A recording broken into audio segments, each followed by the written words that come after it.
Vietnam युद्ध के दौरान कई अमेरिकी सैनिक अपने शारीरिक संबंधों को लेकर काफी उतावले थे।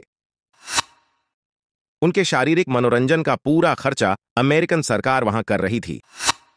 ऐसे में कई स्थानीय लड़के इस दौरान किन्हीं समलैंगिक सैनिकों का मनोरंजन करने लगे। शुरू में केवल नवीनता की वजह से किया गया कार्य बाद में उनकी अतिरिक्त आय का स्रोत बन गया। मनोरंजन करने से बढ़कर यह शारीरिक संबंधों तक पहुंच गया। थाईलैंड एक बुद्धिस्ट देश है जहां पर औरत मर्द के अलावा किन्नरों तथा समलैंगिकों के लिए उन्मुक्त वातावरण है। साथ ही थाईलैंड पूरी तरह सेवा उद्योग पर निर्भर है। यहां कई दशकों से लोग हर प्रकार की सेवाएं देकर विदेशी पर्यटकों को लुभा रहे हैं तथा आकर्षण का केंद्र बने हुए हैं। ऐसे में यहां किसी और काम के लिए युवा गरीब लड़कों को इतने पैसे नहीं मिलते जितने लड़कियों को। उनके पास दूसरा विकल्प है मजदूरी, जो कठिन है।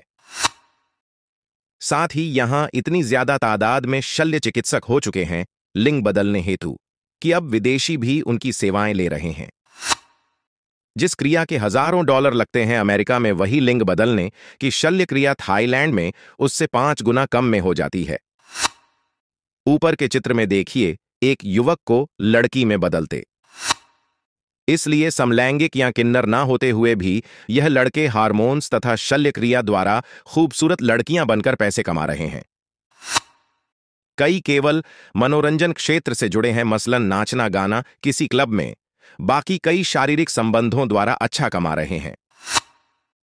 आज लेडी बॉय इस कदर समाज में मान्यता प्राप्त कर चुके हैं कि कई सरकारी पदों, राजनैतिक दलों में ये बड़े स्थान पर विद्यमान है।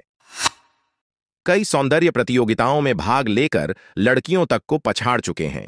इनमें से कुछ नामी गिरामी हस्तियां बन चुके हैं। विदेशों में बतौर मॉडल अपना नाम बना चुके हैं। अब विदेशी भी ज्यादातर यहां इन लेडी बॉय की तरफ खिंचे चले आते हैं। शारीरिक संबंधों में नवीनता, कुछ अलग की चाह तथा लड़कियों से कई गुना सुंदर ये लड़ी बॉयज विदेशियों के लिए उत्साह का कारण बन रहे हैं और लड़ी बॉयज के लिए आय का स्रोत। थाईलैंड सरकार सब जानते हुए भी उदार रवैया अपनाए बैठी है।